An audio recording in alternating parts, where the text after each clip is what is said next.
Ahoj, chcel by som s tebou zdieľať verš o Božej vôli.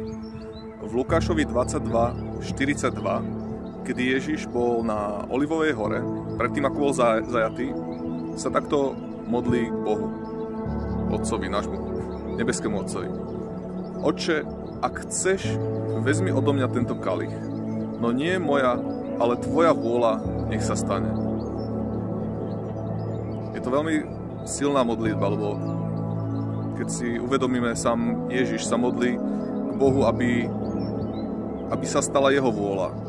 A mne príde aj, že aj v mojom živote veľakrát by som chcel, aby sa stala nie Božia vôľa, ale moja, lebo po niečom veľmi, veľmi túžim, niečo veľmi, veľmi chcem a som na tom upätý, ale snažím sa aj vďaka Ježišovmu učeniu učiť k tomu, aby som to pustil a odovzdal Bohu. Nech sa stane Božia vôľa, nie je tá moja. Takže chcel by som aj teba pozbudiť v tom.